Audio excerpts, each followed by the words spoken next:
Feliz sábado, irmãos. Vamos iniciar agora cantando o hino Eu Sei Quem Eu Creio de pé.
Vamos cantar agora em espanhol o hino. O quando Luisa fiare. Ó, quando vocês vierem.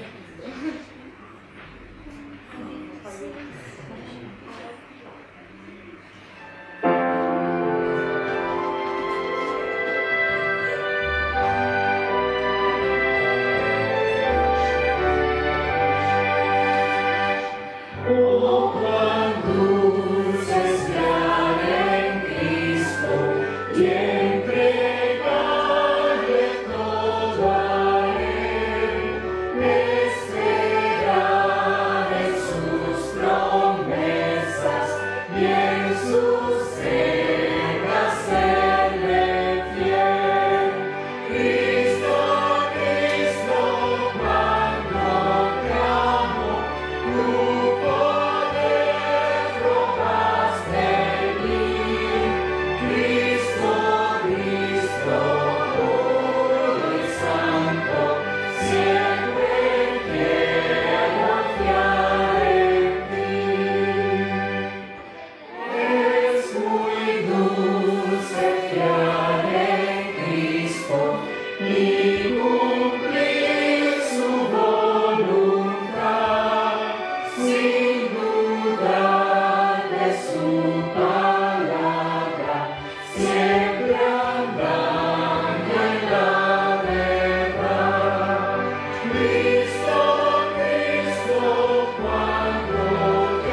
Aqueles que pueden, vamos a poner de rodillas para nosotros.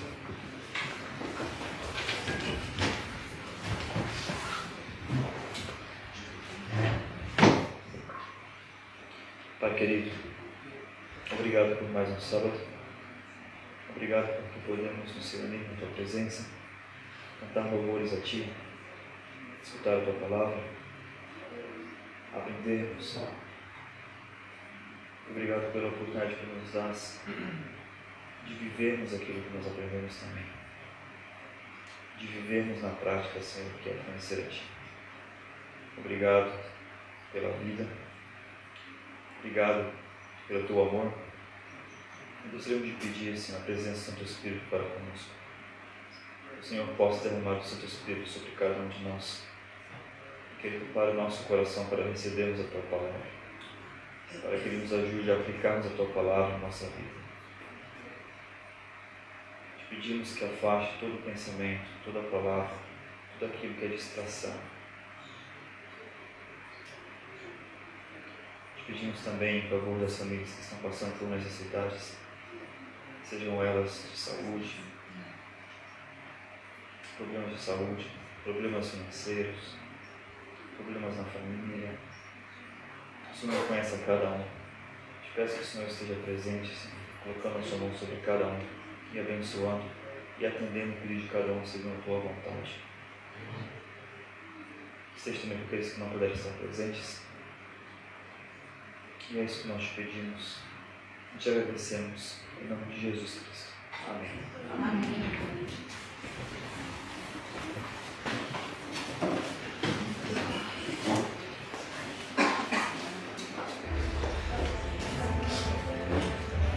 ¿Alguna vez soñaste con ser misionero? ¿Con servir a Dios?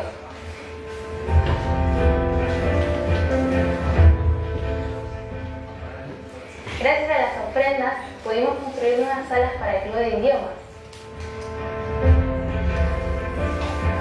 Sin que yo le dijera nada, me contó que llevaba 3 meses orando para que 4 personas aceptaran el llamado misionero.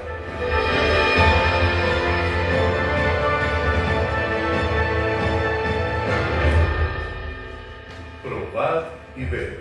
Historias de fe y fidelidad. Llamado en silencio.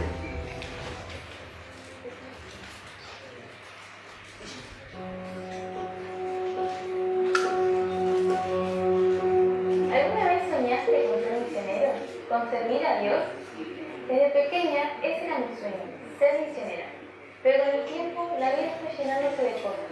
Estudios, trabajo, liderazgo, y ese deseo quedó guardado en un rincón del corazón. Hasta que un día llegó la invitación, Asia Central, y con ella el miedo. No tenía dinero, tenía muchas responsabilidades en la universidad, y en el fondo me preguntaba, ¿realmente vale la pena dejarlo todo? Pasé todo el día orando. Le pedí a Dios una señal clara, algo que me mostrara qué hacer. Y esa tarde me encontré con un amigo. Sin que yo le dijera nada, me contó que llevaba 3 meses orando para que 4 personas aceptaran el llamado misionero. Y mi nombre estaba en esa lista. En ese instante lo supe. Llegué con el corazón acelerado y empecé a enseñar inglés. Pero muy pronto entendí que no se trataba solo de dar clases. Dios quería más. Al principio fue difícil. Las costumbres, el idioma, las expresiones. Me sentía fuera de lugar. Pero poco a poco los amigos que hice me fueron enseñando. Y la cultura, que al comienzo me parecía extraña, empezó a volverse parte de mí.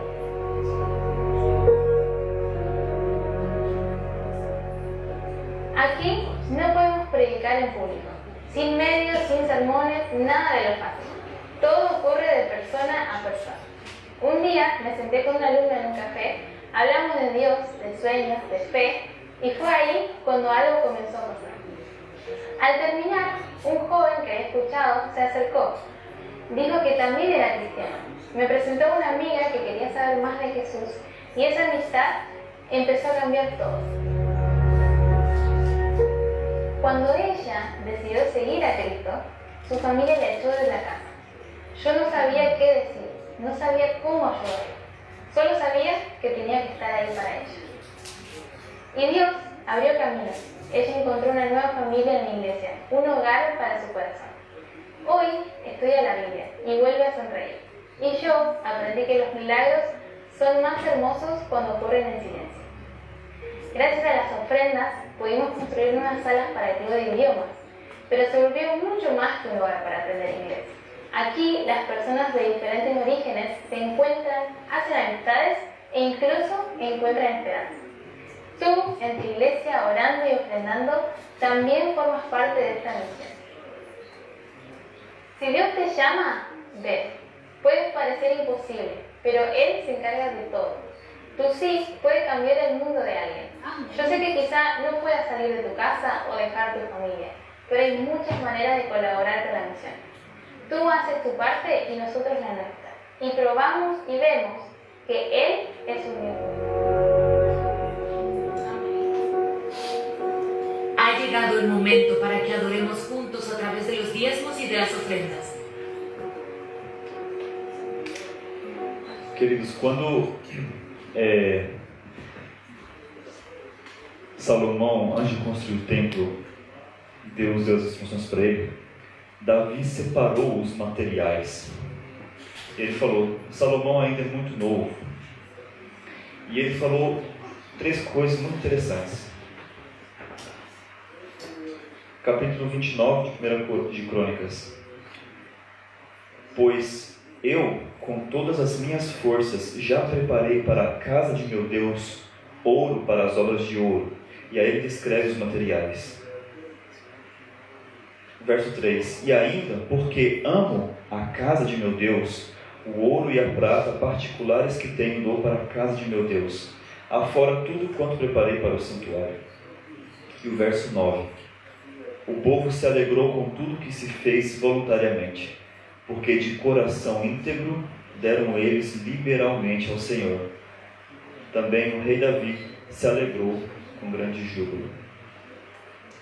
Queridos, qual é o esforço que a gente dá para a obra de Deus? A gente faz isso de coração? Davi falou, com todas as minhas forças. E porque eu amo a casa de Deus, eu fiz isso. E o povo, com alegria, com coração íntegro, trabalhou em prol dessa causa. E nós estamos trabalhando em prol de uma causa muito maior. Não é para a construção de um templo, mas é para que Jesus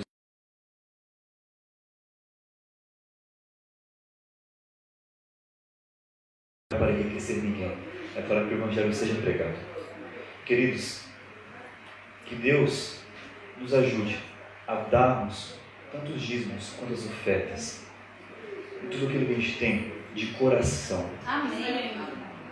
Um coração íntegro, sabendo que aquilo que nós damos vai chegar àquela pessoa que não ouviu de Cristo.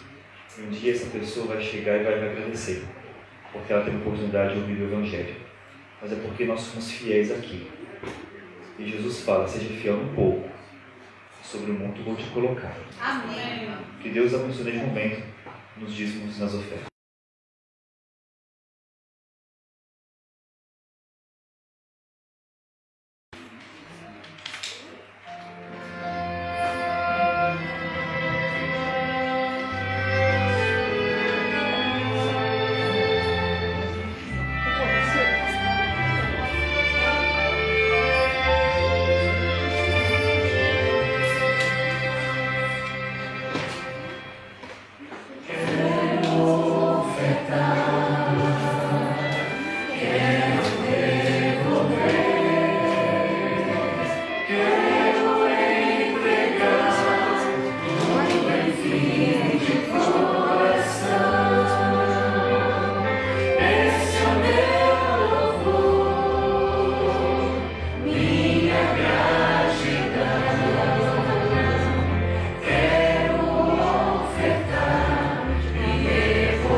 Vamos fechar os olhos para agradecer a Deus. Pai Santo, te agradecemos, Senhor, pela vida Obrigada, Senhor, porque Tu nos dás tudo, Pai amado. Que possamos fazer o mesmo. Dar o melhor de nós. Abençoa essas ofertas, que elas cheguem, Senhor, para salvar almas realmente, Pai amado. Abençoe a todos que ofertaram e aqueles que também não puderam. Abençoe a cada um. Perdoa nossos pecados. Te pedimos tudo isso em nome de Jesus. Amém. Amém.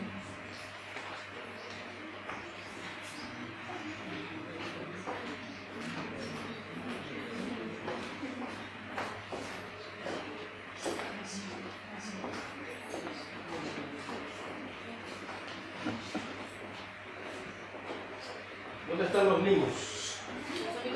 Los niños de nuestra iglesia. Jonas, tá? Sentarem na primeira fileira, eu tenho uma história para vocês. Isso. Las crianças. Lá na frente. Los niños.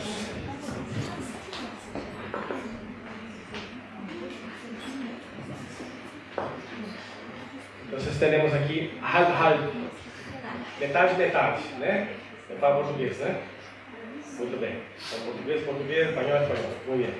Entonces tocará un portuñol. ¿Ustedes saben lo que es? Un portuñol. Valentina, ¿saben lo que significa hablar portuñol? Portu de portugués, ñol de español. O sea, una mezcla. Entonces vamos a hacer aquí una mistura, una mezcla. Hoy vamos a contar una historia que ustedes ya conocen todos. Y vamos a leer un versículo. A ver, el libro nos va a leer en español. Aquí.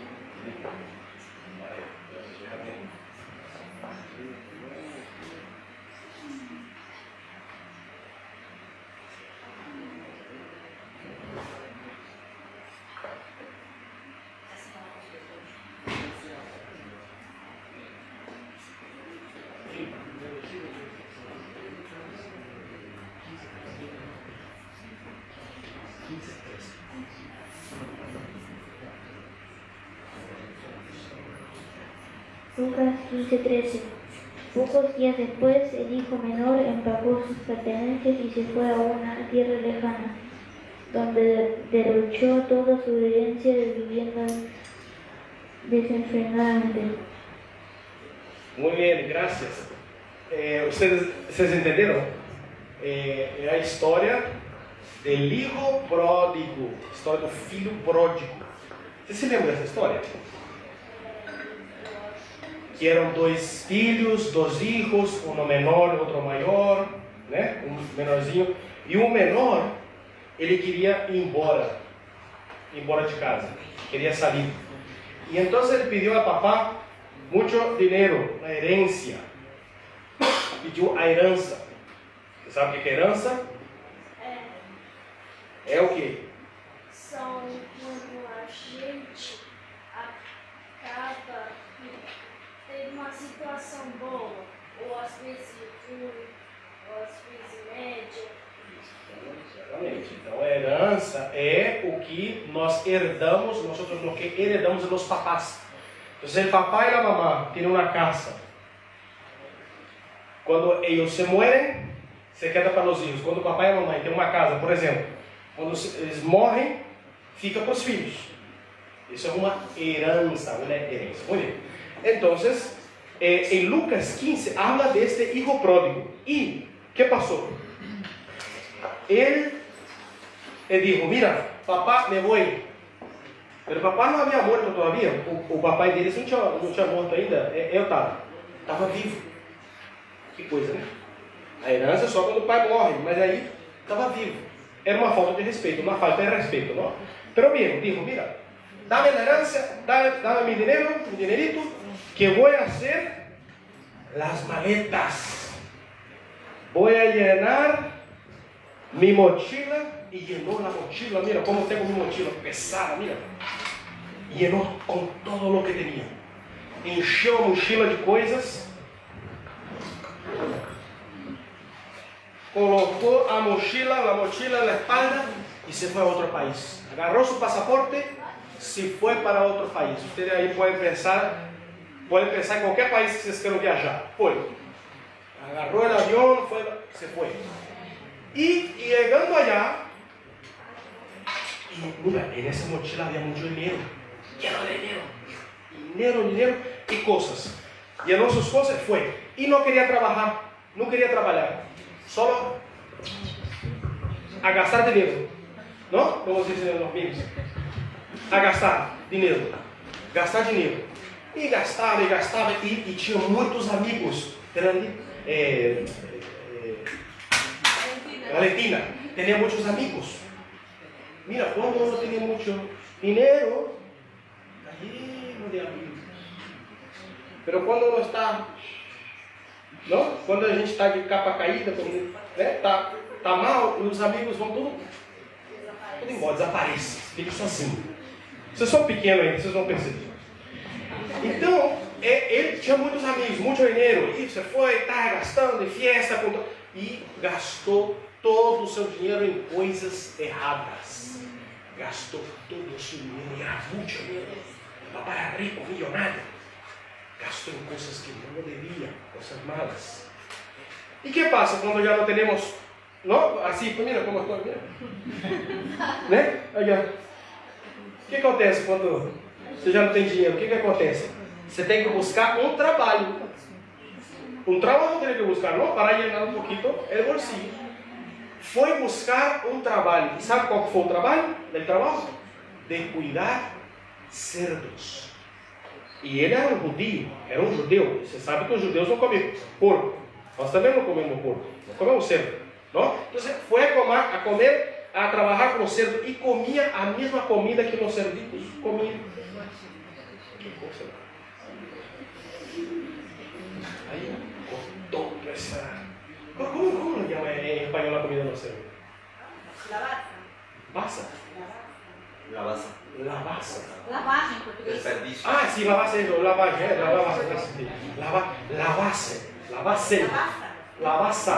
Lavassa comia. Lavagem em português. Lavassa em espanhol. Comia isso. E então ele começou a recordar-se, a pensar, mira, pero em mi caso eu estava melhor que agora. Agora estou mal. E voltou. E como que estava o papai? Esperando. Estava de braços abertos, como Jesus em la cruz. Como morreu Jesus em la cruz? Assim com os braços assim? Não, é assim. Assim. Braços abertos. Assim estava o papá. E então, já não necessitava mais a mochila. A mochila já ficou. Sim. Estava com coisas que não devia ser. Exatamente. Estava lleno de coisas. Aí vocês podem imaginar o que estava aí dentro. Tudo que não pode. Todo o que não pode estava aí dentro. Ele voltou com essa mochila, voltou com a mochila, pero já não necessitava mais da mochila, a mochila não precisava mais. ¿Por quê? Porque agora voltou a casa. Então, quero que guardem uma coisa. Todas as vezes, aqui, Valentina, todas as vezes que agarram uma mochila, coloca na espalda, pensem que eso no es espiritualmente, ¿no? La mochila significa que nos afastamos de Deus, nos vamos para lejos, ¿no? Porque vamos de viagem e não precisamos da mochila com coisas que tem coisas erradas aqui que nos afasta de Deus, nos aleja de Deus, porque Deus quer nosotros cerquita, quer nós pertinho, ¿ok? Então vamos assim como estamos, vamos a fazer uma oração. Querido Senhor, queremos agradecer-te porque eres um Padre de amor. O Senhor é um Papai de amor. E está sempre com os braços abertos, sempre com os braços abertos para recibir-nos. Não importa se hacemos coisas malas ou se nos alejamos de Ti ou se afastamos do Senhor. O Senhor nos perdoa. Ajuda-nos, Senhor, a abandonar essas mochilas com as coisas malas que nos alejam de Ti, a deixar essa mochila com as coisas que nos afastam do Senhor. Muito obrigado por tudo, pelo tu amor, em nome de Jesus. Amém. Amém. Muy bien, ahora pueden volver a sentar, que ahora hay una historia para los mayores.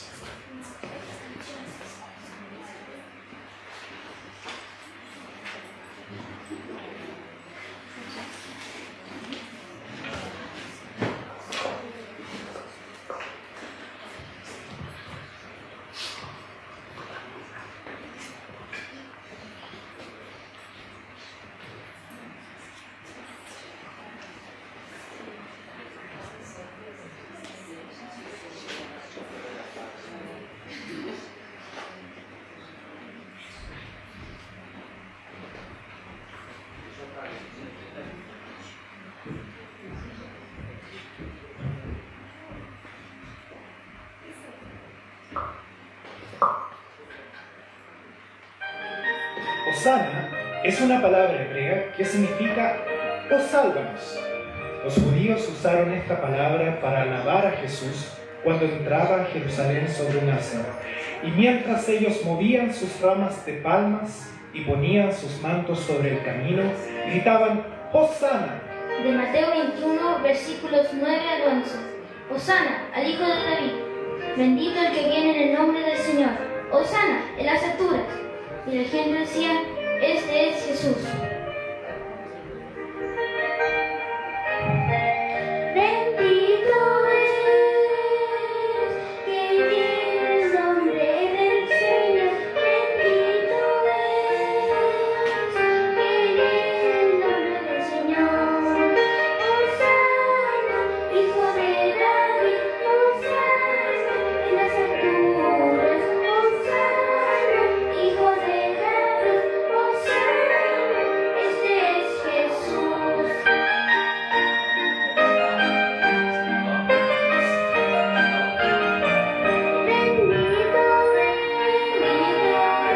viene el nombre del Señor. Bendito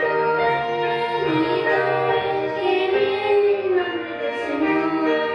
Hosana, Hijo de David. Hosana en las alturas. Hosana, Hijo de David. Hosana, este es Jesús. Hosana, Hosana, Hosana en las alturas. Hosana,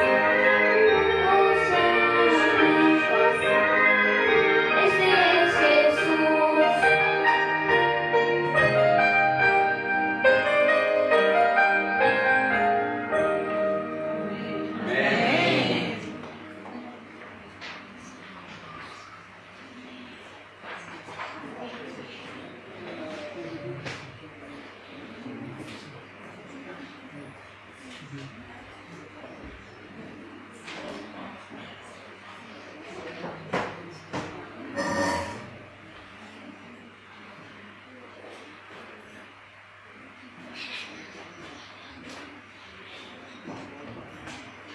Feliz sábado, irmãos! É uma grande alegria poder mais um sábado estar aqui e falando mais um pouco sobre a Bíblia. Que a Bíblia mais uma vez nos impressione. Irmãos, gostaria de começar com uma pergunta. Tenho certeza que vocês já ouviram que a Bíblia não é um livro comum. Na verdade, eu acho que é uma afirmação, não é uma pergunta. Eu acho que vocês já ouviram que a Bíblia não é um livro comum. E disso eu tenho total certeza. Muito obrigada. Mas você já tentou olhar para a narrativa bíblica como um todo, como uma figura completa, em vez de pedaços separados? Um exemplo que eu gostaria de dar é o mosaico. Já viram a arte do mosaico? São vários quadradinhos, vários pedacinhos que formam uma linda imagem. Cada pedacinho tem o seu valor, cada pedacinho é muito importante. Mas quando nos afastamos, temos toda uma imagem linda. E a Bíblia, ela é esse mosaico. Muitos livros, muitos versos, cada um com um significado extremamente profundo, mas todos formando uma linda imagem da redenção do homem. E hoje nós iremos fazer uma jornada pelo livro de Daniel, desvendando algumas nuances literárias que descrevem o grande conflito. Como o poder de Cristo é apresentado por uma progressão de títulos, enquanto o mal encontrou seu ápice e depois o seu declínio ao decorrer da história da humanidade. E como Daniel prefigura o povo perante Deus. Vamos orar para iniciar?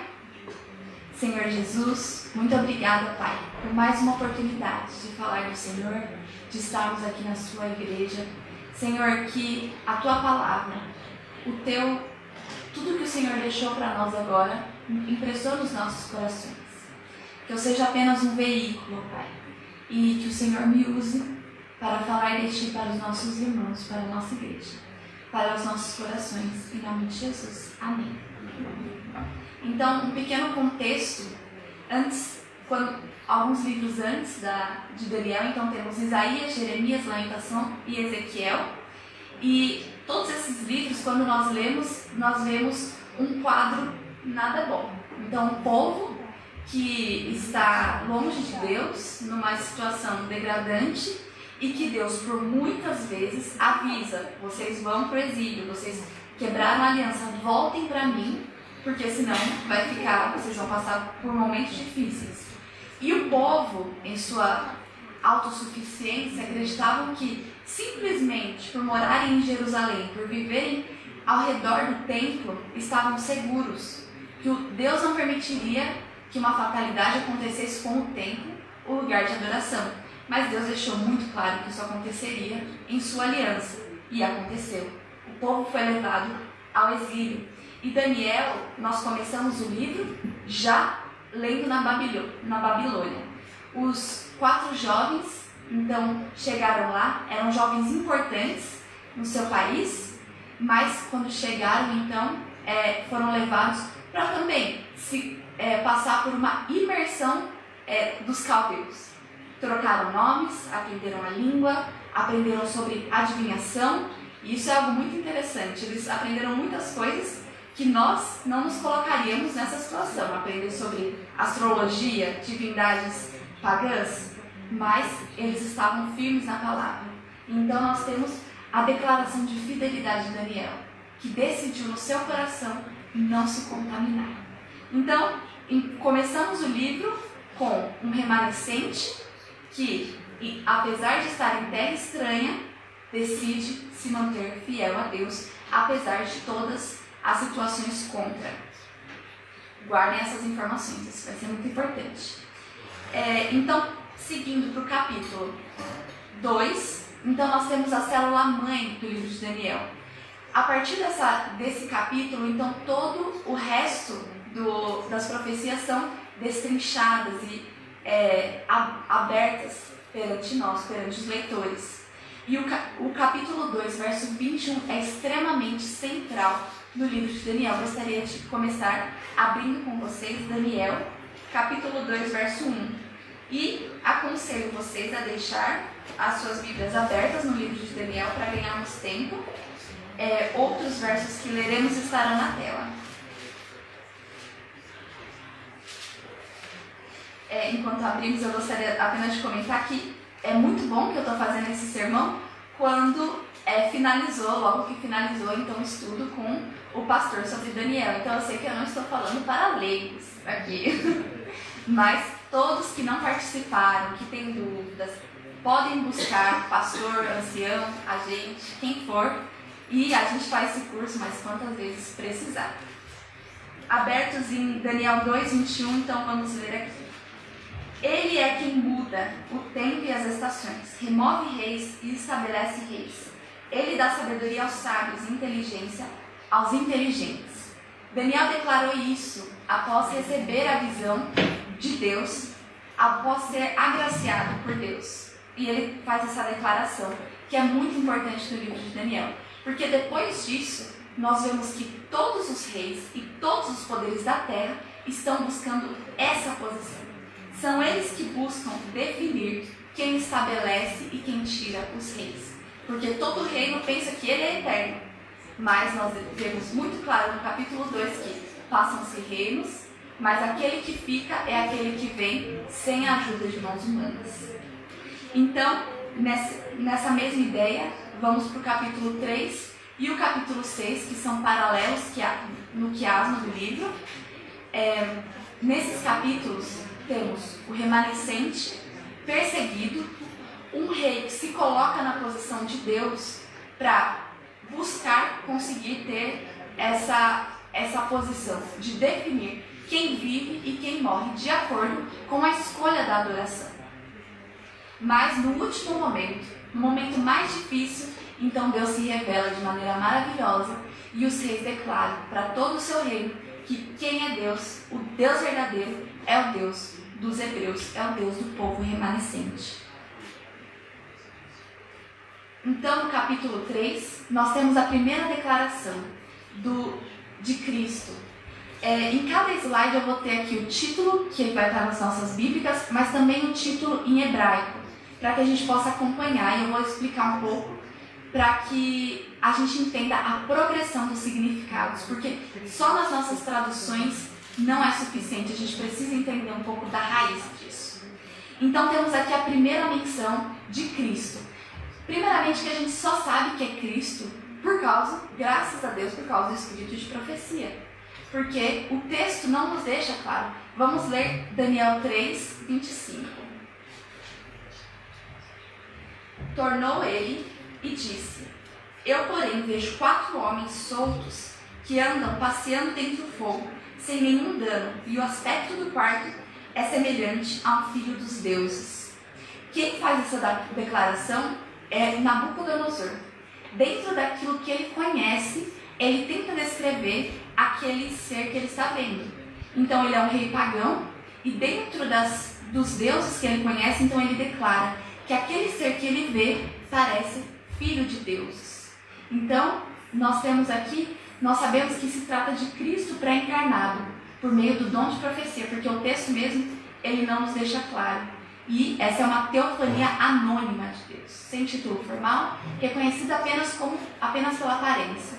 Aqui a gente, pelo título, não nos indica muita coisa, mas já vemos aqui o poder de Deus salvando o seu povo de maneira maravilhosa.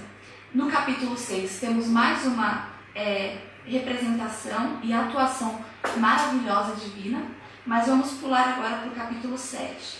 O segundo bloco do livro de Daniel, que é o bloco profético. O capítulo 7 é uma expansão do conhecimento do capítulo 2. Aqui nesse capítulo, nós temos a primeira menção ao chifre pequeno e a aparição do inimigo declarado de Deus na história da humanidade. Vamos ler o verso 8 do capítulo 7. Estando eu a observar os chifres, eis que entre eles subiu outro pequeno, diante do qual três dos pequenos chifres foram arrancados. E eis que nesse chifre havia olhos como de homem e uma boca que falava com insolência. Esse personagem, ele representa o mal nesse capítulo. Ele é descrito como alguém que tinha um ser que tinha olhos como de homem, que isso significa sagacidade, inteligência, uma boca que falava insolenemente, ele fez guerra e oprimiu e venceu o povo de Deus, proferiu palavras contra Deus, ele mudaria os tempos e as leis, e os santos seriam entregues a ele por 3 tempos e meio. Eu não vou me deter aqui tanto na interpretação das profecias. Mas, então esse poder, ele sufoca, ele oprime o povo de Deus. Então, do mesmo jeito que no outro capítulo, o poder do mal era representado por Babilônia e o espírito de rebelião de Babel, aqui temos já um personagem claro, o chifre pequeno. É ele quem traz e declara guerra contra o povo de Deus. O que antes tínhamos um remanescente e uma ação pontual contra esse remanescente, agora temos uma guerra com um tempo determinado, que não é um tempo curto, e esse remanescente é oprimido e temporariamente derrotado. Porém, não fica assim. Aleluia por isso. Aleluia porque Deus é muito bom. E existe juízo para esse poder já estava determinado. Mas quem que faz isso? Vamos ver agora o verso 13 e o 14. Eu estava olhando nas minhas visões da noite, e eis que vinha com as nuvens do céu, como filho do homem, e dirigiu-se a um ancião de dias. E o fizeram chegar até ele. Foi-lhe dado domínio e glória, e o reino para os povos, nações, e os homens de todas as línguas o servissem. O seu domínio é eterno e não passará, e o seu reino jamais será destruído. Veja que aqui Daniel, na verdade, está vendo uma cena de julgamento. Não vamos confundir esse verso que fala que Jesus vinha, o Filho do Homem vinha sobre as nuvens do céu, com a volta de Cristo à terra. Isso aqui está acontecendo no céu. Cristo é dirigido para o ancião de dias. E nessa situação, então, temos um tribunal. E a Cristo é dado o domínio e o poder de julgar. Aqui ele está recebendo a autorização de iniciar o seu ministério sacerdotal. E, inclusive, esse verso esse título é o título mais usado por Cristo no Evangelho. Em João 5, 26 e 27, ele diz: e lhe deu autoridade para julgar, porque é filho do homem. Talvez eu tenha esse verso aqui. Isso. Porque assim como o Pai tem vida em si, também concedeu ao Filho ter vida em si mesmo, e lhe deu autoridade para julgar, porque é filho do homem. Cristo, por várias vezes, utilizou esse termo a si mesmo. E, então, aqui ele está recebendo essa autoridade e essa permissão para julgar e o domínio sobre a terra. Mas, mesmo assim, esse chifre pequeno, ele ainda desafia esse poder, esse domínio.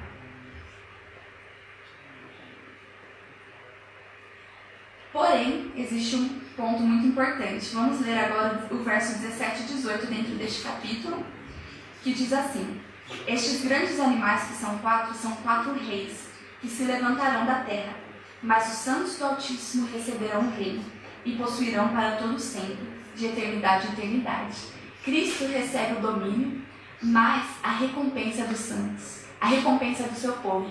O seu povo é oprimido, o seu povo é destruído, mas ainda assim, a sua herança é eterna, ainda assim recebe uma herança. Seguindo para o capítulo 8, então, o tema geral desse capítulo gira em torno do santuário e do dia da expiação. Todo esse capítulo ele tem uma linguagem pura. Não mais a língua escrita é aramaico, mas aqui nós temos todo um capítulo em hebraico, porque toda a linguagem, tudo que se trata é de pureza, animais puros, uma língua pura do povo santificado. Vamos ler o verso 9 ao 10 do capítulo 8. De um dos chifres saiu um chifre pequeno e se tornou muito forte para o sul, para o oriente e para a terra gloriosa. Cresceu até atingir o exército dos céus, alguns dos exércitos e das estrelas lançou por terra e pisou. Então, após a visão sobre o bode e o carneiro, novamente o chifre é introduzido. Seguindo a estrutura do livro de expansão do conhecimento gradativo, aqui temos mais detalhes sobre esse poder que foi introduzido no capítulo 7. Aqui, o verbo utilizado, então, para quando esse chifre sobe, esse chifre surge, é o verbo gadar, que significa crescer, tornar-se grande. Essa palavra ela se repete na descrição tanto do bode quanto do carneiro para reinos que surgiriam. Porém, esse poder ele tem uma atuação diferente. Além dele se estender pela terra, além de ter um poder horizontal para o sul, para a terra gloriosa, para o oriente, ele cresce e atinge o príncipe dos exércitos, até tirar dele o seu ministério sacerdotal. Nesse capítulo, o ápice do poder do reino inimigo está expresso por meio do seu poder, então, novamente, horizontal e vertical. Porém, vamos ver quem é esse príncipe dos exércitos, a quem ele atingiu, a quem ele pretende substituir o agir, o ministério. Vamos ler agora Daniel 8:11, verso 11. Sim, engrandeceu-se até o príncipe do exército. Dele tirou o sacrifício diário e o lugar do seu santuário foi deixado abaixo. O ataque é direto ao príncipe dos exércitos. E o que significa? Quem é esse príncipe? O termo hebraico utilizado aqui é Sar. Sar, ele se repete em Josué, esse exato mesmo termo se repete em Josué, capítulo 5, verso 13 a 15, onde Josué tem um encontro com o príncipe dos exércitos do Senhor. E este aceita a adoração, algo que não é permitido a nenhum outro anjo. Ou seja, esse ser era o próprio Deus. Se ele não fosse Deus, ele não aceitaria a adoração de Josué. E esse então é o próprio, nós acreditamos que é o próprio Cristo, é o poder do bem em oposição ao mal que atua na terra. Essa etapa da visão, assim como no capítulo 7 se passa no céu. Daniel ele vê um conflito entre o poder do mal e Cristo já ascendido aos céus. Uma curiosidade sobre esse termo Sar é que ele também pode significar, líderes e príncipes, referindo-se aos ofícios religiosos. E em 1 Crônicas nós temos uma repetição desse termo, falando assim, repartiram-se por sorte uns como os outros, porque havia príncipes do santuário e príncipes de Deus, tanto dos filhos de Eleazar como dos filhos de Itamar, se referindo a sacerdotes. Ou seja, esse termo, príncipe dos exércitos, também significa alguém na posição de sacerdote, alguém como na posição do sacerdote. Então, está falando exatamente de Cristo no seu santuário, realizando o seu ministério de sacerdote. E esse chifre, então, tenta tirar o poder e substituir o ministério de Cristo, do poder que cuida do povo de Deus. Mas o capítulo não termina assim. O príncipe dos exércitos, que é mencionado no verso 11, ele retoma a cena no verso 25. E ainda sendo atacado pelo poder do chifre pequeno, mas dessa vez ele traz consigo o juízo. Esse poder, ele seria quebrado, o poder do mal seria quebrado, sem auxílio de mãos humanas. E o príncipe recebe também um novo título. Vamos ler aqui o verso 25. Por sua astúcia, nos seus empreendimentos fará prosperar o engano. No seu coração se engrandecerá e destruirá muitos que vivem despreocupadamente. Levantar-se-á contra o príncipe dos príncipes, mas será quebrado sem esforço de mãos humanas. Então, esse príncipe ele traz o juízo para o seu povo. E agora nós não temos mais a menção, ela cresce. Então, o que antes era Sar, agora temos duas vezes o Sar, uma repetição. Assim como o Cântico dos Cânticos, Reis dos Reis, nós temos Príncipe dos Príncipes.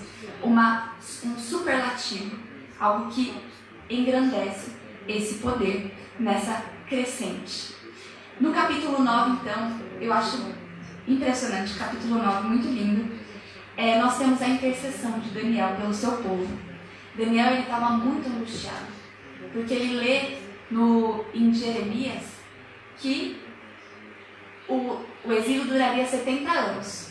E quando vemos a data aproximada aqui, já estava perto do final do exílio. Ele já estava lá pelo ano 60 e alguma coisa. Então, Daniel fica muito angustiado, porque o povo ainda estava distante de Deus. E, segundo Jeremias, a promessa é: buscar-me-eis e me achareis quando me buscardes de todo o vosso coração. Então, quem vai buscar? Daniel, ele se coloca nessa posição de buscar a Deus. Ele estava angustiado e ele toma o povo de Deus, assumindo os seus pecados e pedindo perdão pelos pecados e invocando pelas misericórdias de Deus. E neste momento, então, no momento de maior angústia, Deus demonstra o seu cuidado pelo seu povo por meio de Daniel. Ele mostra como essa profecia se cumpriria de maneira prática. Vamos ler aqui agora o verso 25. Eu acho muito lindo esse verso. 25 do capítulo 9. Sabe e entende, desde a saída da ordem para restaurar e edificar Jerusalém até o ungido príncipe, 7 semanas e 72 semanas. E as circunvalações se retificarão.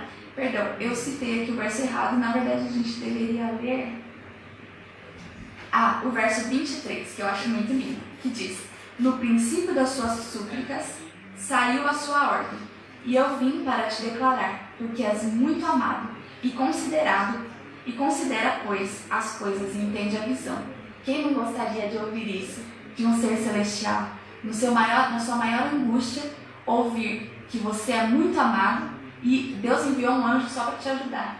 Irmãos, Deus nos dá essa promessa. Deus quer nos ajudar.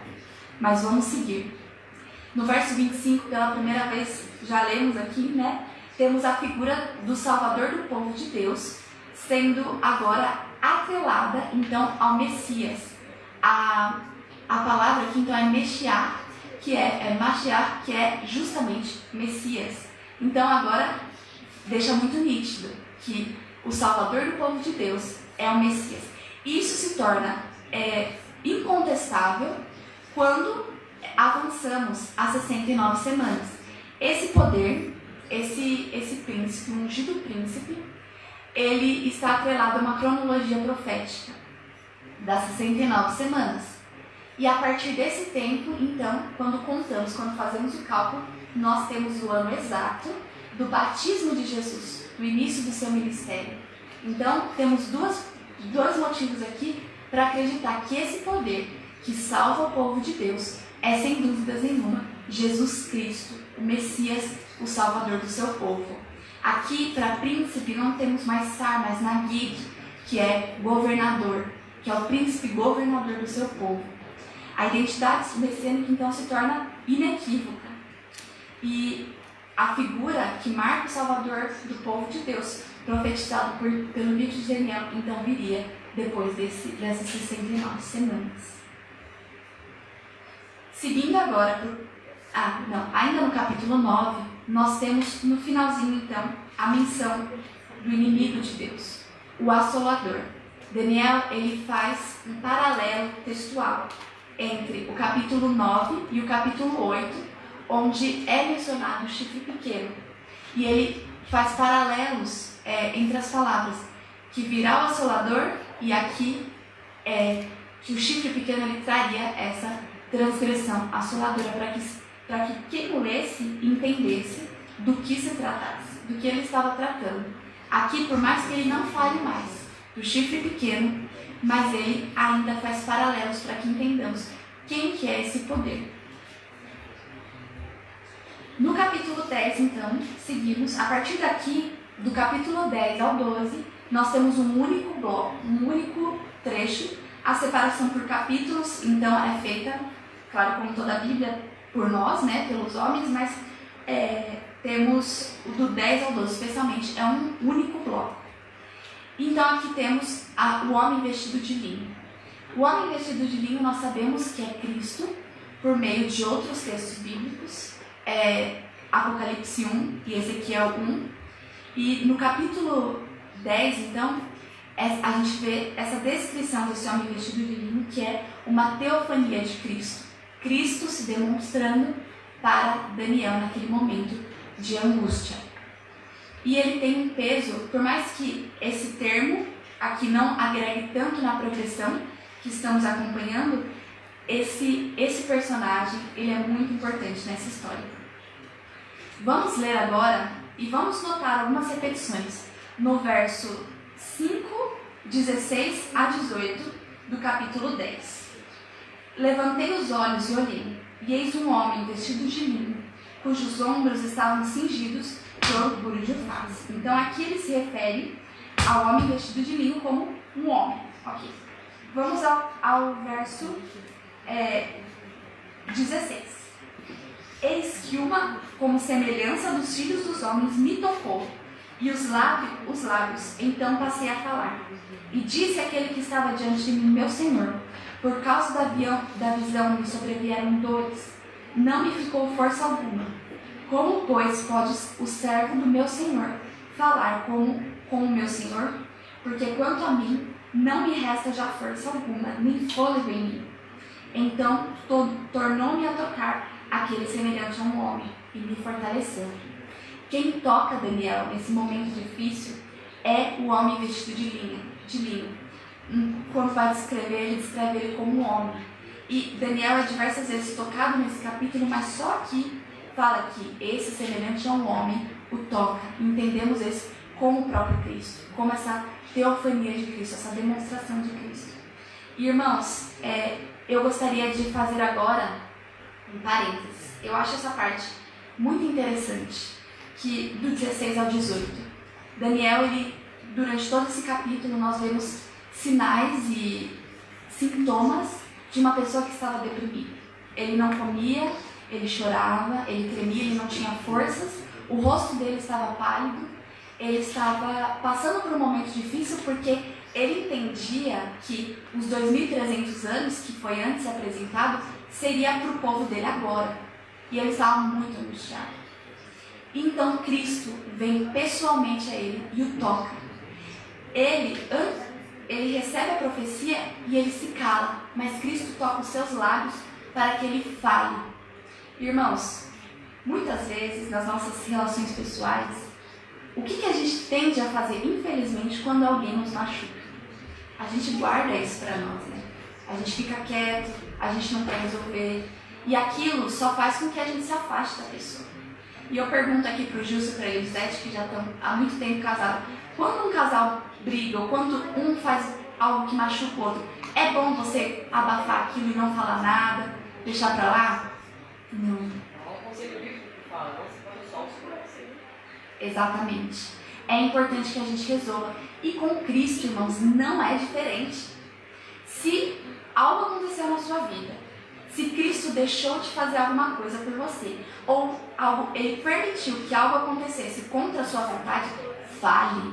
Cristo, em momento nenhum na Bíblia, Ele fala que a gente não pode se debulhar perante Ele, que a gente não pode expressar mesmo a nossa frustração perante Ele. Mesmo que a nossa frustração seja com Ele, com respeito, mas a gente deve demonstrar isso. Daniel é um exemplo claro disso. Porque, irmãos, no meu tempo de igreja, quantas pessoas a gente não viu que se chatearam com Cristo, com Deus, e em vez de entregar aquilo nas mãos de Deus, simplesmente se afastaram. Isso é a receita do fracasso. Irmãos, se vocês estão chateados com Cristo, se tem hoje algo que machuca, se tem algo na Bíblia que você fala, eu não concordo com isso, vá a Deus. Briga com Ele, fala para Ele tudo que está no seu coração. E Ele, olha só, igual Ele fez com Daniel, Ele vai fazer conosco. Ele abre as portas. Aqui fala que aquele semelhante a um homem tornou a tocar a Daniel e o fortaleceu. Então Daniel fala porque agora eu estou pronto. Ele retoma as coisas. Todos aqueles sentimentos de depressão que antes ele tinha, passam depois do toque de Cristo. Que poder, irmãos. Precisamos buscar isso diariamente. Vamos agora ler o verso 13 desse capítulo. Mas o príncipe do reino da Pérsia me resistiu por 21 dias. Porém Miguel, um dos primeiros príncipes, veio para me ajudar.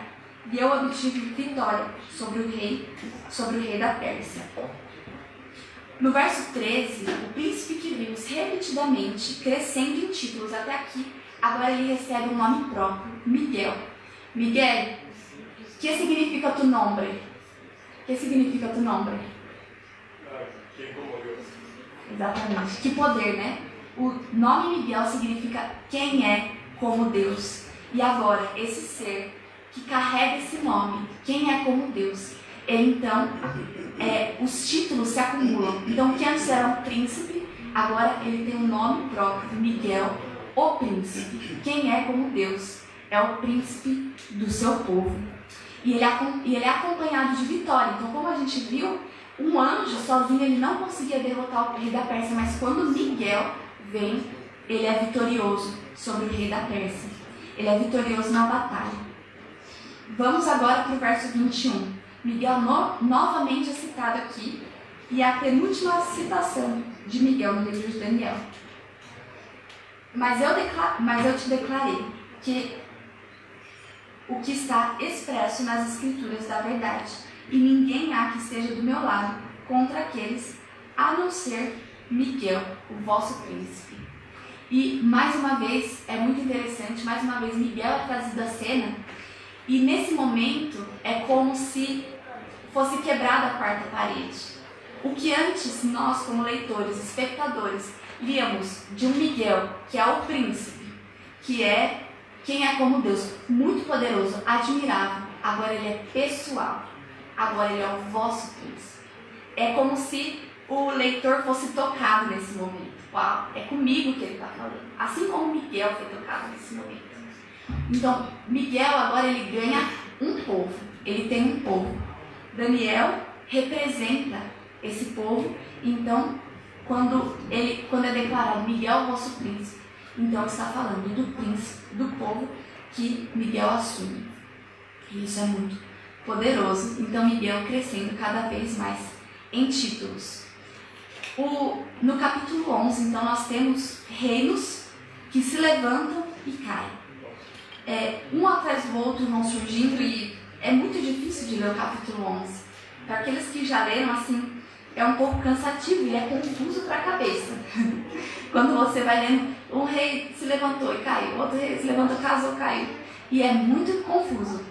Mas Deus, esse capítulo, até hoje, assim, a gente ainda não consegue interpretar ele 100%. O livro de Daniel, existem ainda muitos mistérios aqui, que talvez mais para frente entenderemos, ou talvez só lá no céu entenderemos completamente o que Deus tinha a nos dizer aqui. Mas o termo se levantará, o mesmo que a gente viu para o chifre pequeno, o termo Gadar, ele é repetido mais de 5 vezes nesse capítulo, e ele se refere a reinos, a diversos reinos, e reinos que nenhum deles prevalece. Então, por muitos momentos é repetido, se levantará, então, o rei do norte, o rei do sul se levantará, mas nenhum deles permanece. E no verso 31, novamente encontramos um paralelo textual com o chifre pequeno. Notem que a atuação dele parece que ele tem um pouquinho de cada capítulo. Então, aqui no verso 31 diz: dele sairão forças que profanarão o santuário, a fortaleza nossa, e tirarão o sacrifício diário, estabelecendo a abominação desoladora. É como se Daniel ele fosse pegando um pedaço de cada capítulo para mostrar o poder que estamos falando aqui ainda é aquele lá de trás. Estamos falando do mesmo poder que é inimigo do povo de Deus, que é contrário ao ministério sacerdotal de Cristo e que tenta substituir ele no seu poder, no seu ápice. E, falando em ápice, vamos ler o verso 36. Aqui diz assim: este rei fará segundo a sua vontade, e se levantará, e se engrandecerá sobre todo Deus, contra o Deus dos deuses, falará coisas incríveis, e será próspero, até que se cumpra a indignação, porque aquilo que está determinado será feito. Então, no verso 36, nós temos o ápice da autoexaltação desse poder. Diversos paralelos são feitos para deixar claro que o que ainda estamos falando do mesmo poder, lá no capítulo 7, que ele começa como um chifre pequeno, mas agora ele encontra o seu ápice como um grande rei, o rei do norte. Esse poder que se engrandece, fala coisas poderosas ou blasfêmias, ele não mais se exalta apenas contra o príncipe do exército, isso já era uma grande blasfêmia. Mas agora, no verso diz, ele se exalta sobre todo Deus, e contra Deus dos deuses falar coisas espantosas. Ou seja, esse é o ápice da exaltação dele. Ele já foi o mais alto que ele poderia ir. Porém, tão alto quanto a sua subida é a sua queda. Tão forte a sua queda. Vamos ler o verso 45 para entendermos o que aconteceu então no seu final. Armará suas tendas palacianas entre os mares, contra o glorioso Monte Santo, mas chegará o seu fim, e não haverá quem o socorra. Esse verso em si já seria muito bom. Só de saber que esse poder, que por séculos, milênios, se opôs ao reino de Deus, ao poder de Deus, agora cai sozinho, sem nenhum poder, e não tem quem o ajude, isso já é uma ótima notícia. Mas a redenção do povo de Deus ainda não está completa. O povo de Deus, ele é oprimido durante todo esse tempo. Nós vemos durante toda essa profecia sobre 2.300 tardes e manhãs, 2.300 anos, 1.200 anos de opressão, que é a Idade Média. E esse poder que ele esteve marcando, martelando todo esse período, ele chega ao seu fim. Mas quem o derrubou? O que aconteceu com o povo de Deus? Surge a pergunta. Então, vamos ler Daniel 12, capítulo 12, verso 1. Lembrando que estamos falando de um texto só. Nesse tempo se levantará Miguel, o grande príncipe, o defensor dos filhos do seu povo. E haverá tempo de angústia, qual nunca houve, desde que houve nação até aquele tempo. Mas naquele tempo será salvo o teu povo, todo aquele que for achado inscrito no livro da vida. Essa é a última menção desse personagem no livro de Daniel. Só um detalhe, esses títulos que a gente vem falando até aqui, é muito engraçado porque é como se eles fossem títulos para o mundo, para que o mundo visse. Porque para o povo de Deus, Deus sempre foi tão poderoso e tão presente. No começo, o povo não conhecia Deus. Em Babilônia, as pessoas, os caldeus, nunca tinham ouvido falar do Deus de Israel. Mas aqui, ao final, nesse momento, na volta de Cristo, não haverá quem não vai conhecer a Cristo. Ele será, então, Miguel, o grande príncipe, e ele vem com algumas características. Ele encontra o seu ápice na história e nós temos o superlativo, o grande príncipe, e ele ganha os 3 elementos, que ele tem uma função escatológica, ele se levanta, ele tem um povo, assim como vimos anteriormente, que lhe pertence, e ele atua para a remissão desse povo, e ele é o vínculo, ele tem vínculo com o livro da vida e a ressurreição final. Ele é Miguel, o Todo-Poderoso. Ele é o juiz escatológico do povo de Deus. Ele é Cristo e ele é o nosso Redentor. Eu gostaria que a gente exercitasse agora um pouco a nossa imaginação e se colocasse no lugar do povo judeu daquela época. Pensa o povo que Daniel terminou de escrever o livro, selou ali, e imagina você, alguém que pega esse livro para ler. Vamos ver que esse homem tão poderoso, Daniel, era um homem de muita influência na Babilônia. Vamos ver o que ele escreveu nesse livro aqui, né? Imagina que uma pessoa um pastor que você admira escreveu um livro. Vamos ler o que tem aqui. Então você se depara com longos períodos de tempo de opressão do seu povo, você se depara com muitos reinos que sobem, que descem, que se levantam, que caem, mas por fim, quando parece que já não tem mais esperança nenhuma, então você lê que Miguel, o grande príncipe, ele é o seu redentor. Esse ser que carrega a pergunta em seu nome, quem é como Deus, ele vai ser o seu redentor. Eu poderia ser um mendigo, um morador de rua na Babilônia, e eu me sentiria o filho do rei. Eu me sentiria no lugar de Nabucodonosor, porque o meu Deus, o meu redentor, é esse ser tão poderoso e que a terra inteira vai conhecer. Não haverá quem não conheça. Não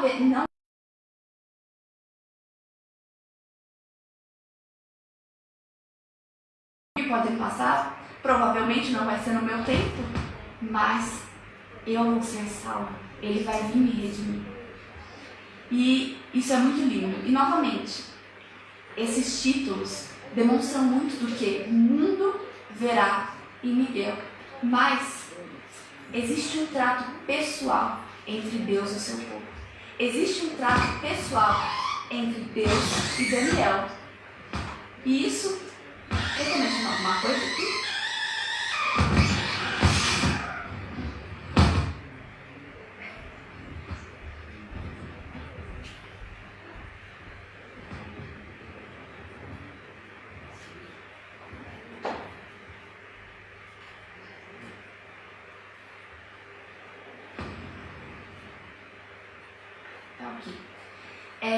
Existe um trato pessoal entre Deus, entre Cristo e Daniel. E eu gostaria que a gente lesse o verso 13 do capítulo 12. Tu, porém, é o último verso do livro. Tu, porém, segue o seu caminho até o fim, pois descansará. E ao fim dos teus dias te levantará para receber a tua herança.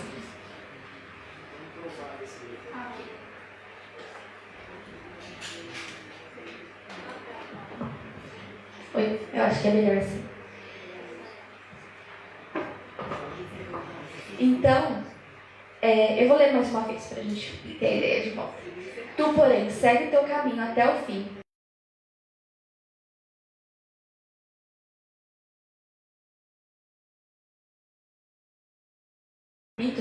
Nós vemos que quem declarou isso para Daniel foi o próprio homem vestido de linho, o próprio Cristo, da boca dele.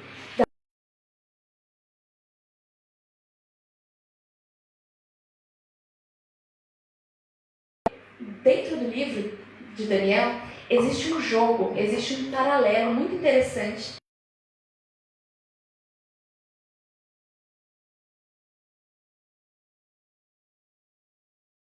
Que é perseguido, que é oprimido, que está fora do seu lugar, mas que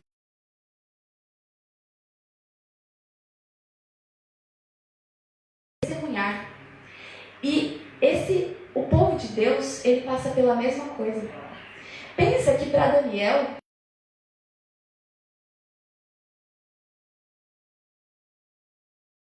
o decreto de morte não afetaria. Os amigos dele, não teriam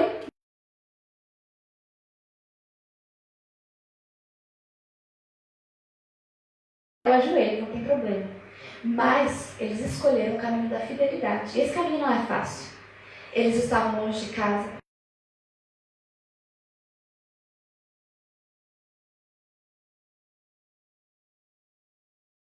Mesmo com tudo indo contra a sua fé, eles são recompensados.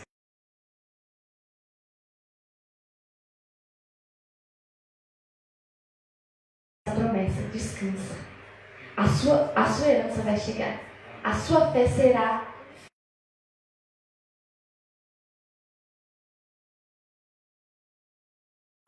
a tomar lugar com Daniel na ceia do Cordeiro. Nós somos convidados a, junto de Daniel, olhar para Miguel.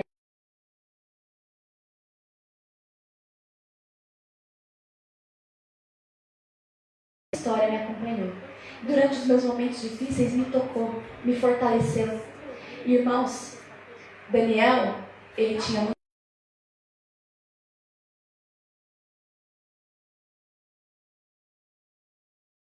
Não recebeu todas as respostas. Assim, na nossa vida também, nós muitas vezes não vamos receber todas as respostas. Alguns dizem que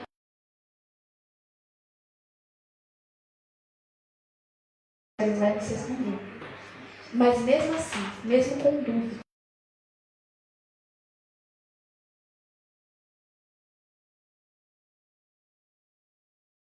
com um ser desse, com Miguel, um príncipe que cresce durante toda a história,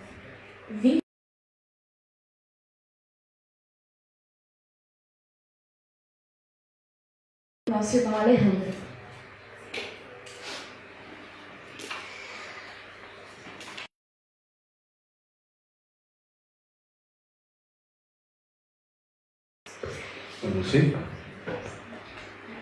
Conheci?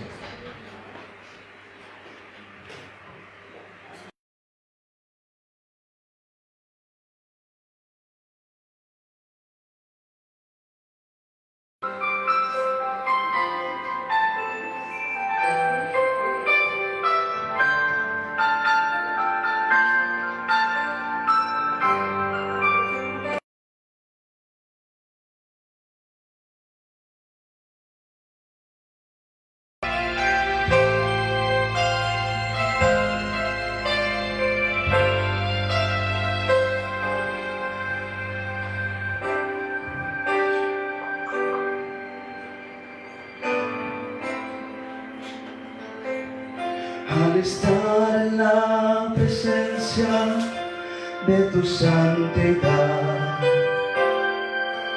mi espíritu se alegra en tu majestad. Te te adoro a ti, te adoro a ti, cuando vea la grandeza de tu dulce amor y compruebe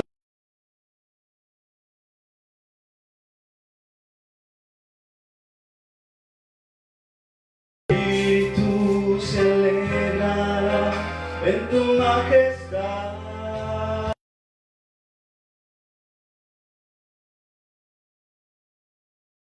Te adoro a ti y a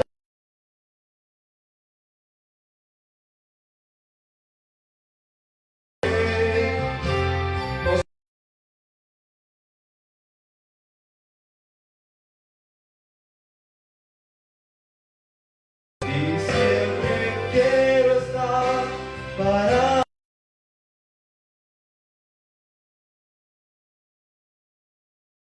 adoro a ti.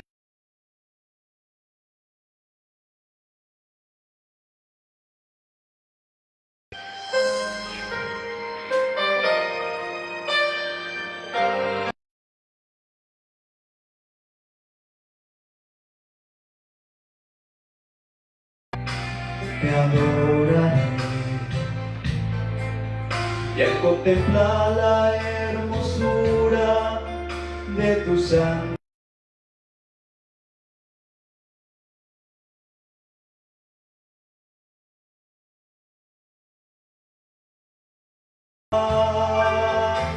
te adoro a ti.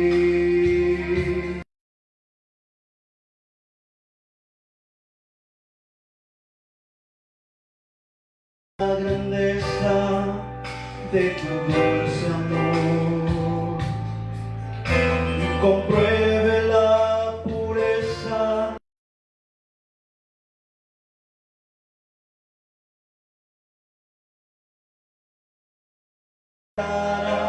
en tu majestad.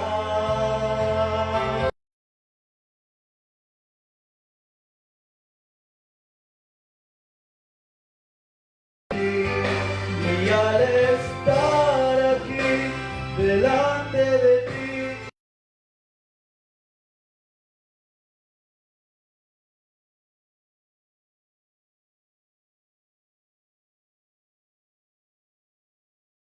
siempre quiero estar parado.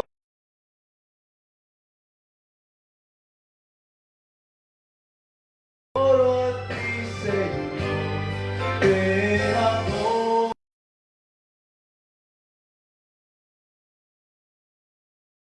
Delante de ti te adoraré, postrado ante ti.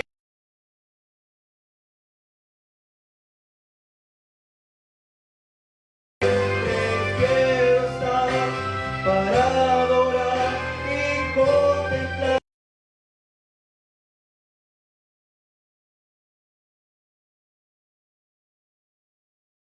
Adoro a ti.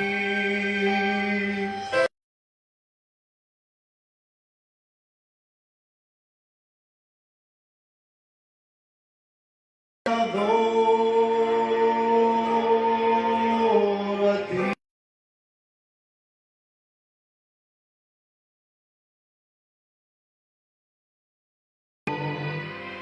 Te adoro.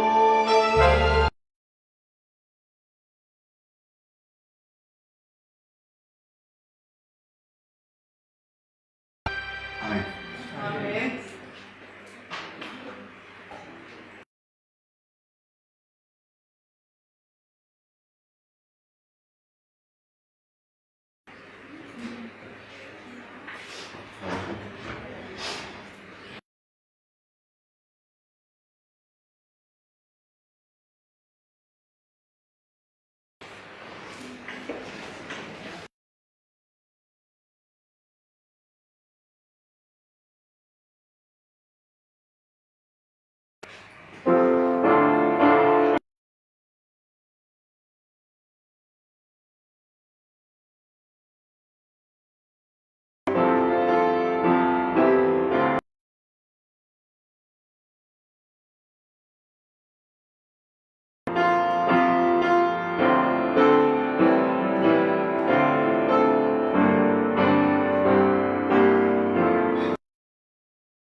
Amém, irmãos.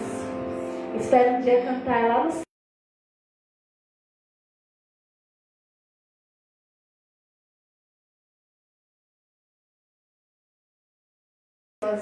Que um dia vai voltar, vai nos salvar, ó Pai.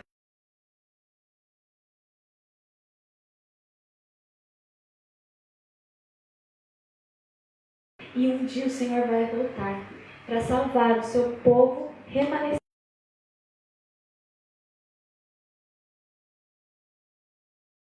Senhor, nós queremos viver uma vida de intimidade com o Senhor, onde diariamente levamos o Teu nome para outras pessoas.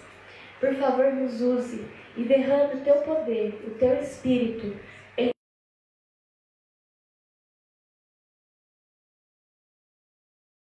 nome de Jesus. Amém.